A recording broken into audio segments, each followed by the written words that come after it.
Humidity का मतलब क्या हुआ? ह्यूमिडिटी मतलब हुआ कि एयर, सबसे पहले ये हम देखें, हमने एयर के बारे में पढ़ा. We have read about the wind, we have read about the air, we have read about the different measurement techniques for measuring the wind, for measuring the atmospheric wind. ये सारी चीजें हमने पढ़ी. अभी अभी हम देखेंगे कि ह्यूमिडिटी क्या होता है. तो एयर जो है, जो एटमॉस्फेयर में एयर प्रेजेंट है, हमने ये पढ़ा था ना कि एयर में एयर क्या क्या कंटेन हो, कंस्टिट्यूएंट्स क्या क्या होते हैं एयर के. तो हमने पढ़ा था different water vapours, sorry different gases और dust particles and water vapours. ये सारे कंस्टिट्यूएंट्स है एयर के. तो जब एयर का कंस्टिट्यूएंट्स है वाटर वेपर, तो वाटर वेपर ह्यूमिडिटी मतलब हुआ कि एयर कितने वाटर वेपर को होल्ड कर सकता है एक किसी पर्टिकुलर जगह. और ऐसा तो नहीं है कि हम पूरे ऑल ओवर द वर्ल्ड जितना भी एयर प्रेजेंट है उसमें सारी ह्यूमिडिटी हम मेजर कर सकते हैं. It's not possible. और हम एक ये लेते हैं, एक पर्टिकुलर एरिया लेते हैं और ये हम हमेशा क्यूबिक मीटर में लेते हैं. ठीक है, वो एरिया हम हमेशा क्यूबिक मीटर में लेते हैं और उस क्यूबिक मीटर में हम मेजर करते हैं. अब क्यूबिक मीटर का मतलब क्या हुआ? क्यूबिक मीटर का मतलब हुआ, जस्ट अ मिनट, मीटर पर 3 पावर 3. हाँ, एम पे पावर 3 वो तो पता है, लेकिन उसका मतलब क्या हुआ? एम टू द पावर 3 यानी क्यूबिक मीटर. ये क्यूब हो गया, मीटर क्यूब और क्यूबिक मीटर. लेकिन इसका मतलब क्या हुआ? इस टर्म का मतलब क्या हुआ? इस टर्म का मतलब हुआ कि एक क्यूब, ये हमने क्यूब लिया.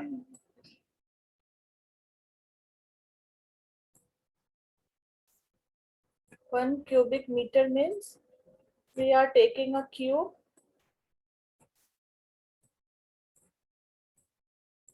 इसकी लेंथ कितनी होगी? 1 मीटर. ब्रेथ कितनी होगी? 1 मीटर. हाइट कितनी होगी? 1 metre. 1 metre. This means 1 cubic meter. इसका मतलब ये हुआ. This is the meaning of cubic metre. अब इसमें जो एयर प्रेजेंट मीन्स, इसमें जो एयर प्रेजेंट है, ह्यूमिडिटी तो क्लियर हो गया ना सबको. अभी मैं एब्सोल्यूट ह्यूमिडिटी बता रही हूँ. ह्यूमिडिटी मतलब ये हो गया कि amount of water vapour present in the air. It's बिल्कुल सिंपल रखो इसको कि जो वाटर वेपर में एयर प्रेजेंट है that is known as humidity. Measurement of that water vapour which present in air is known as humidity. अब absolute humidity. Absolute humidity में हम आते हैं कि the amount of water vapour present in a unit volume of air is called its absolute humidity. Means जो water vapour, अब जैसे हमने यूनिट वॉल्यूम लिया, यूनिट एरिया ले लिया, यानी हमने ये क्यूब ले लिया. हम क्यूबिक मीटर में इसे मेजर क्यों करते हैं? ये देखो इसका रीजन क्यों है. क्योंकि अगर हम एयर को मेजर कर रहे हैं तो हम उसको लेंथ में तो नहीं कर सकते, हम उसको ब्रेथ में नहीं कर सकते, हम उसको हाइट में नहीं कर सकते. We can only measure the air by its volume. कि वो उस वॉल्यूम में, कि अगर मान लो कोई एक स्पेस है, अगर ये बाउल है, if we are taking this bowl, how much air is in it, इसमें एयर कितना है और इस एयर में ह्यूमिडिटी कितनी है, हम हमेशा यही मेजर करेंगे, है ना. तो अब हम कभी बाउल में और ऐसे तो मेजर नहीं कर सकते ना, तो हमने इसका एक स्टैंडर्ड यूनिट लिया. We have taken the standard unit जिसमें हमने इसे क्यूब में मेजर किया. तो एब्सोल्यूट ह्यूमिडिटी को हम ऐसे बता सकते हैं कि एक क्यूब, मान लो एक जगह हमने लिया इमेजिनरी, हमने एक जगह फिक्सियस जगह हमने लिया जो कि क्यूब के शेप का है. We have taken a cube shape. We are taking a cube shape. जैसे हमने एक क्यूब ले लिया, ठीक है, कोई ऑब्जेक्ट लिया जो कि क्यूब शेप का है.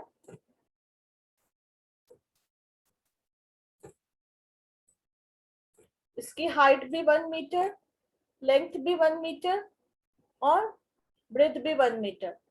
तो इसमें जितना एयर प्रेजेंट है ये 1 मीटर क्यूब में जितना एयर प्रेजेंट है इसमें वाटर वेपर कितना होगा, ठीक है, that is known as absolute humidity.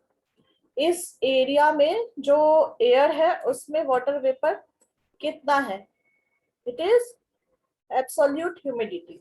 So the amount of water vapor present in a unit volume of air, unit volume ये हो गया, ये यूनिट वॉल्यूम हुआ हमारा मीटर क्यूब, ये क्यूब हमारा यूनिट वॉल्यूम हो गया, इस क्यूब का हम वॉल्यूम निकाल रहे हैं। तो the amount of water vapour present in a unit volume of air is called its absolute humidity. The amount of water vapor is generally expressed in grams. जो वाटर वेपर का amount है उसे हम ग्राम में एक्सप्रेस करते हैं, हम ग्राम में बताते हैं।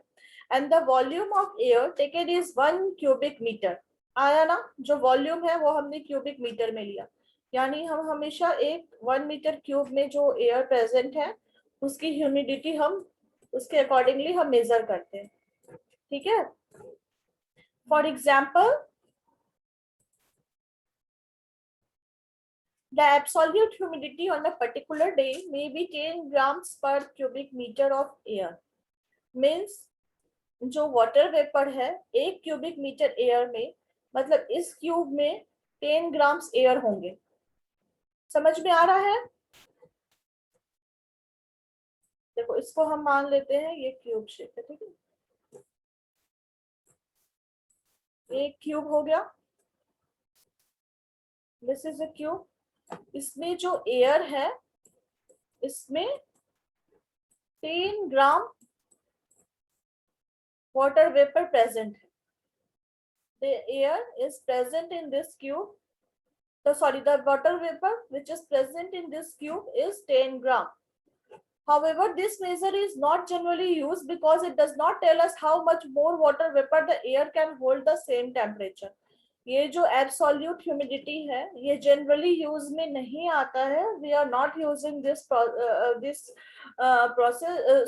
theory because ये हमें ये नहीं बताता कि एक पर्टिकुलर टेम्परेचर में, मान लो अभी 20 डिग्री टेम्परेचर है, तो इस टेम्परेचर में इस क्यूब में कितना वाटर वेपर रह सकता है, how much water vapour it can hold for a particular temperature at the same temperature.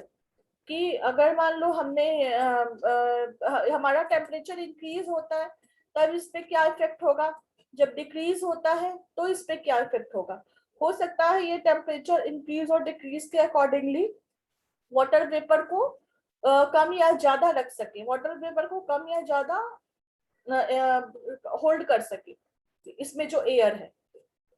तो इसके लिए हम यूज करते हैं relative humidity. We use relative humidity for this purpose because it can tells us how much amount of water vapor can air hold when the temperature increases or temperature decreases.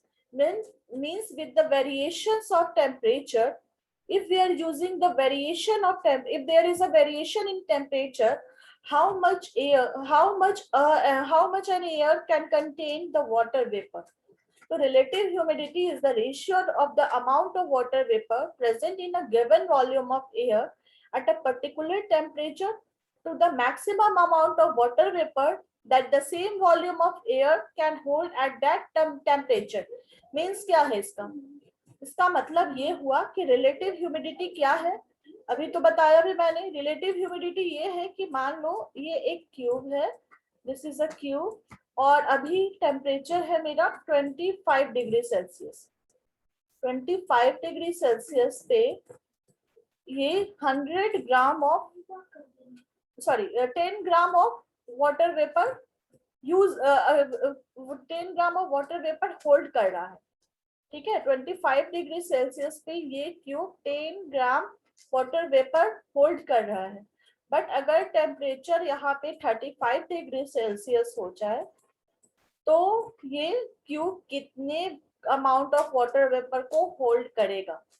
तो इसमें जो differences है, जो ratio है, that is known as relative humidity. Means ये अभी कितना कर रहा है एट अ गिवन टेम्परेचर, और फिर जब ये टेम्परेचर बढ़ रहा है, when we are increasing the temperature, when the temperature gets increases, how much volume of air, it how much weight of water vapor it can hold. समझ में आया? समझ में आया?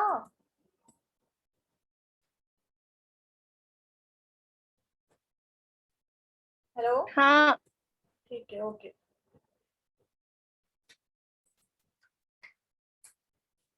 It is expressed as a percentage, thus relative humidity may be expressed as follows. अब इसे हम कैसे एक्सप्रेस करते हैं? ये परसेंटेज में करते हैं, मीन्स की 100% कैपेसिटी है इसकी. ठीक है, अगर for at a given temperature, जैसे कि मान लो 20 डिग्री सेल्सियस पे, ठीक है, 20 डिग्री सेल्सियस पे ये अगर 10 ग्राम कंटेन कर रहा है, इसको हम ऐसे समझ सकते हैं कि चलो जैसे मेरा कुछ अच्छा खाने का मन है, अगर मेरा कुछ अच्छा खाने का मन हो रहा है और मैंने खा लिया बहुत सारी बहुत अच्छी अच्छी चीजें खा ली, लाइक मैंने बर्गर खा लिया, मैंने चाउमीन खा लिया, मैंने नूडल्स खा लिया, मैंने डोसा इडली सांभर मतलब पिज्जा वगैरह मैंने सब कुछ खा लिया. ठीक है, अब मेरा पेट पूरी तरह फुल है, मेरा पेट पूरी तरह फुल है, और तब मुझे एक लार्ज पिज्जा कोई दे, मुझे कोई एक लार्ज पिज्जा लाके दे रहा है और मेरा पेट बहुत अच्छी तरह से फिल्ड है, क्या मेरा मन होगा वो खाने को? क्या हम वो खाएंगे? No ma'am. बिल्कुल भी नहीं खाएंगे. इट मीन्स कि हमारी कैपेसिटी फुल हो चुकी है. We are filled with this. अब हमें नहीं चाहिए, अब हमें हमारे लिए भाई तुम कुछ भी ले आओ, लेकिन अब मैं नहीं खा सकती.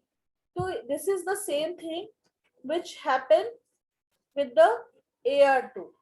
ठीक है, कि जैसे अगर 10 ग्राम में इस 20 डिग्री सेल्सियस पे इसकी कैपेसिटी इतनी है कि ये 10 gram of water vapour contain कर सके. ठीक है, तो अब हम इसमें कितने भी वाटर वेपर आएगा तो क्या इसको ये होल्ड कर सकता है? नहीं कर सकता, क्योंकि इसकी कैपेसिटी ही इतनी है, इसकी कैपेसिटी ही 10 ग्राम है, तो कितना भी वाटर वेपर आ जाए ये होल्ड नहीं कर सकता. लेकिन जब हम इसका टेम्परेचर इंक्रीज करेंगे, जब टेम्परेचर इंक्रीज हो रहा है, इस समय इसकी कैपेसिटी क्या है? 20 डिग्री सेल्सियस पे 20 डिग्री सेल्सियस पे अगर 10 ग्राम ऑफ वाटर वेपर ये होल्ड कर रहा है तो इसकी कैपेसिटी क्या है? मीन्स इसकी कैपेसिटी 20 डिग्री सेल्सियस पे इसकी कैपेसिटी 100% है. It means its capacity eight 20 degree Celsius 100%. लेकिन अब क्या हो रहा है, जैसे जैसे जैसे ही हम टेम्परेचर राइज कर रहे हैं, when the temperature get rise, तो जब मान लो 30 डिग्री सेल्सियस पे, 30 डिग्री सेल्सियस पे क्या ये 10 ग्राम होल्ड करेगा? नहीं, मे बी इसकी कैपेसिटी बढ़ गई होगी. 10 ग्राम पे सॉरी 30 डिग्री सेल्सियस पे हो सकता है इसकी कैपेसिटी 20 डिग्री सेल्सियस रह गई होगी, कि अब सॉरी 20 ग्राम रह रही होगी कि ये 20 ग्राम होल्ड कर सकता है. तो क्या हम ये कह सकते हैं क्या कि 30 डिग्री सेल्सियस पे अगर इसका वेट, जो वाटर वेपर का वेट है वो 10 ग्राम है, तो 30 डिग्री सेल्सियस पे ये 100% है, 100% इसकी एबिलिटी है कि ये वाटर वेपर को कंटेन कर सके? नहीं, ऐसा नहीं है, क्योंकि ऐसा 20 डिग्री सेल्सियस पे था. जैसे जैसे टेम्परेचर राइज हो रहा है, मे बी इसकी कैपेसिटी बढ़ रही हो, ये 100% ना रह के हो सकता है कि ये 75% ही हो. इस टेम्परेचर पे जो ये 10 ग्राम है ये 75% कैपेसिटी है, मीन्स इसमें भी हम और ऐड कर सकते हैं.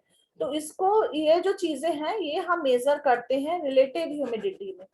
We are measuring this through relative humidity, और ये परसेंटेज के थ्रू एक्सप्रेस की जाती है कि इसकी कैपेसिटी कितनी है. लाइक कहते हैं ना कि ये अपना 100% दे रहा है, he is doing his 100% effort, he is doing his 50% effort. इसका मतलब क्या हुआ? 100% यानी ये पूरी कोशिश कर रहा है.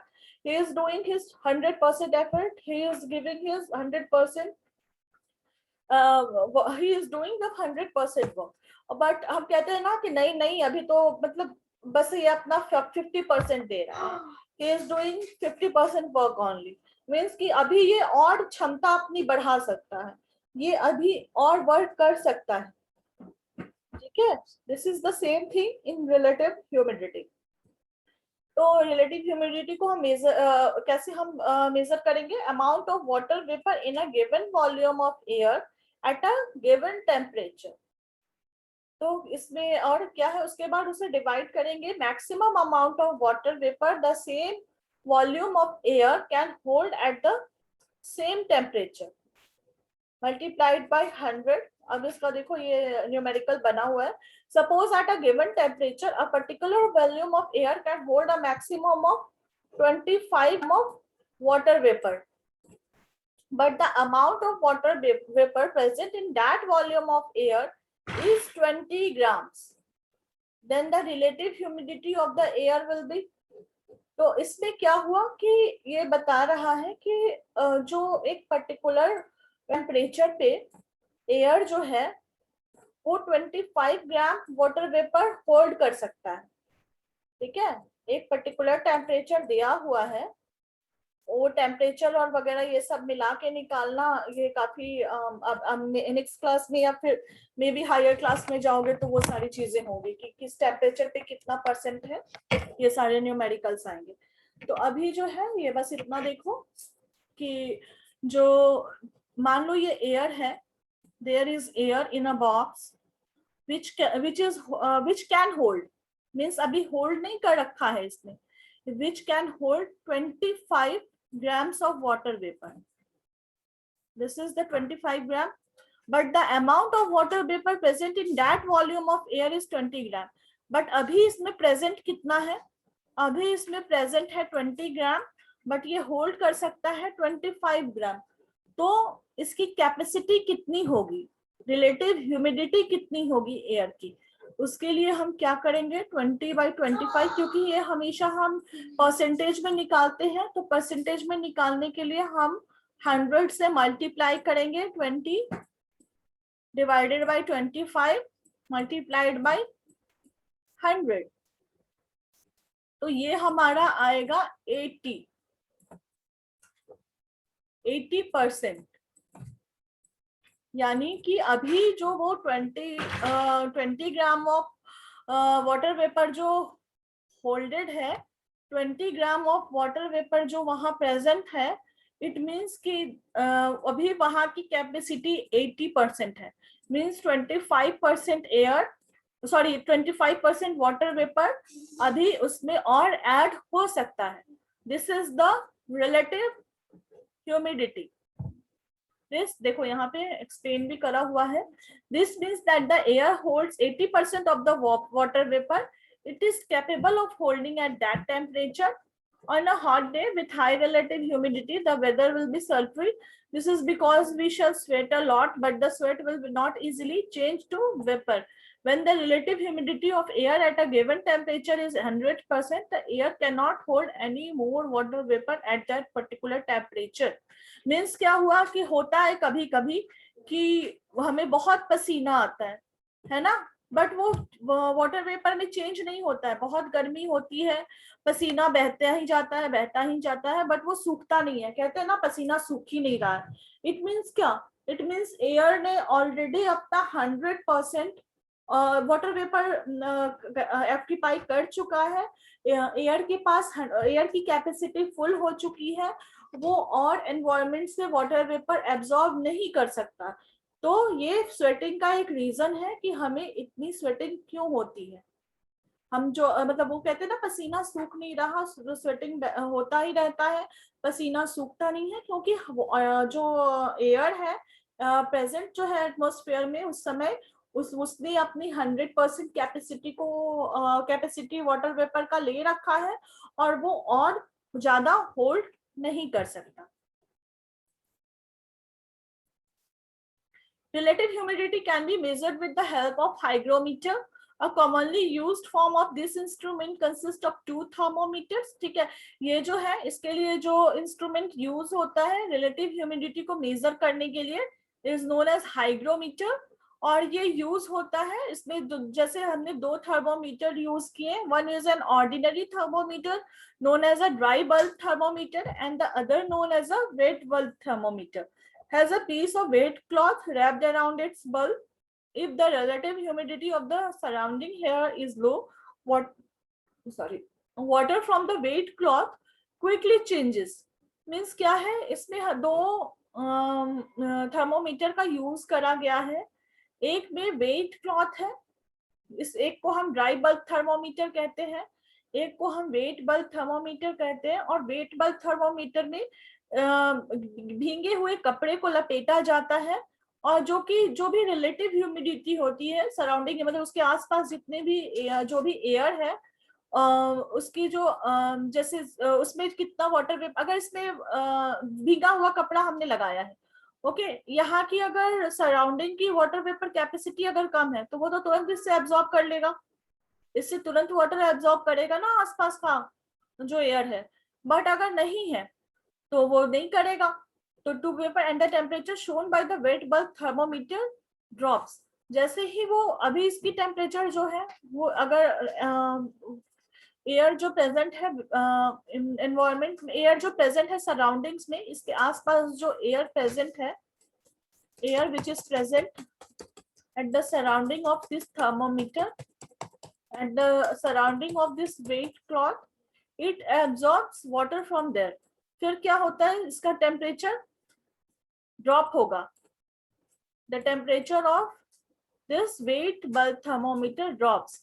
Thus, there is considerable difference between the readings of two thermometers. If the other end, the relative humidity of the air is high, not much water changes to vapor, and the temperature difference between the two thermometers is small. अब क्या होता है कि जितना ज्यादा temperature variations होगा, जितना ज्यादा ये एब्जॉर्ब करेगा, उतना ज्यादा वो वेरिएशन होगा इस थर्मोमीटर में। और अगर रिलेटिव ह्यूमिडिटी एयर की ज्यादा है तो क्या है, वाटर वेपर जो है मीन्स कि इसका सस्टेन ऑलरेडी इसमें वाटर वेपर प्रेजेंट है, तो क्या ये वेट क्लॉथ से वाटर लेगा? ये नहीं लेगा। तो इससे इन दोनों के बीच में ज्यादा डिफरेंसेस नहीं आएगा। One can find the actual relative humidity from a table which gives the value of relative humidity at a given temperature corresponding to the difference between the readings of the two thermometers. ठीक है, ये ऐसा कुछ नहीं है। तो मतलब जो टेबल दिया रहता है, उनकी जो टेबल बनी हुई होती है, उनके थ्रू वो स्टडी करके कि क्या RH है, इनका क्या रिलेटिव ह्यूमिडिटी है, वो निकाल सकते हैं।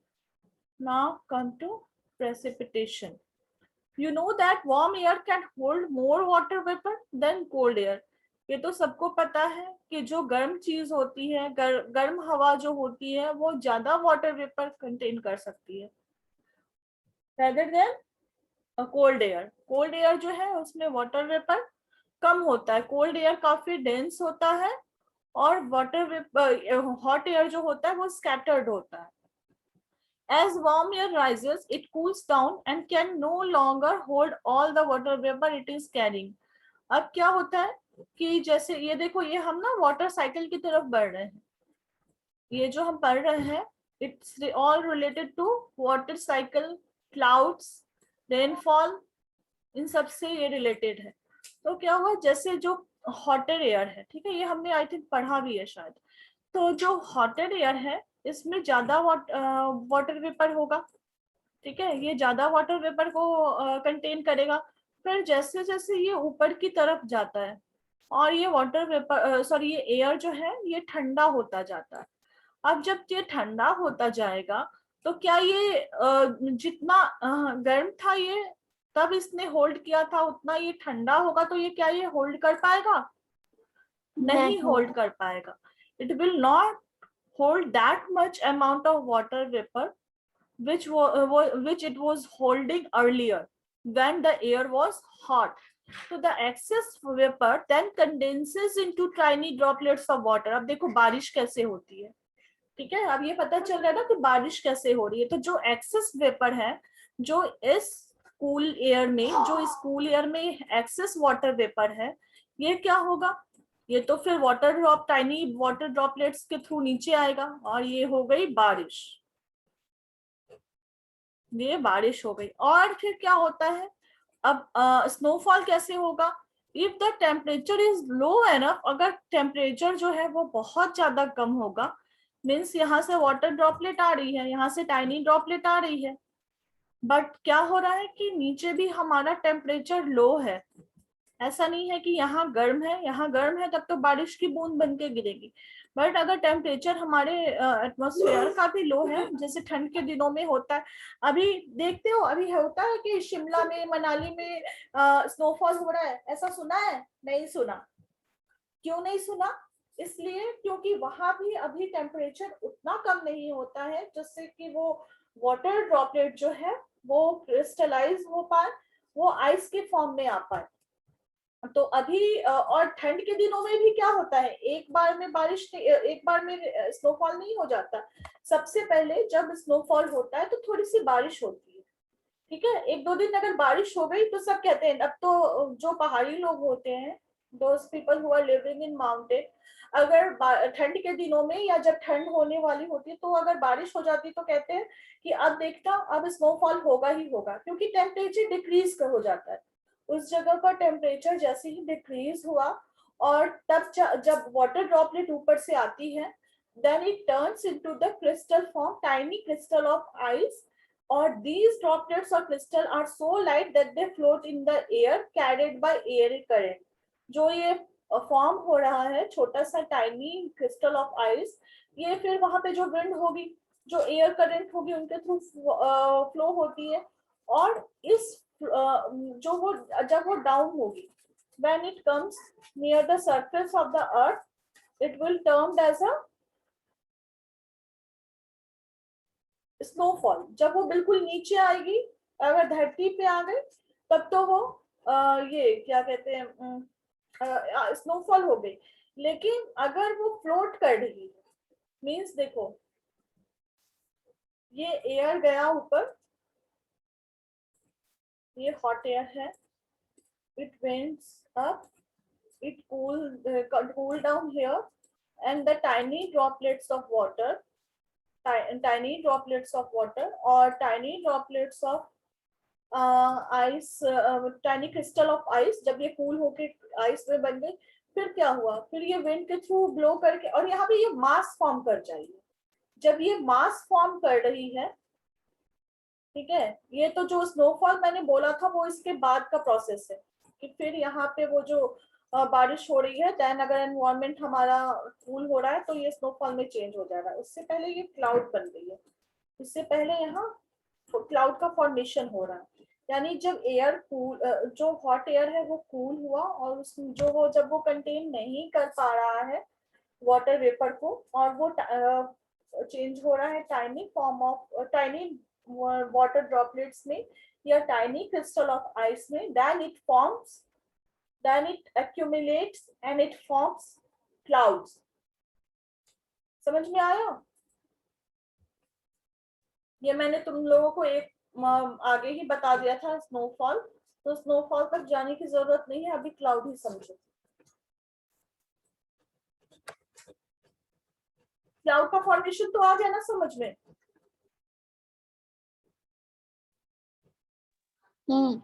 Okay.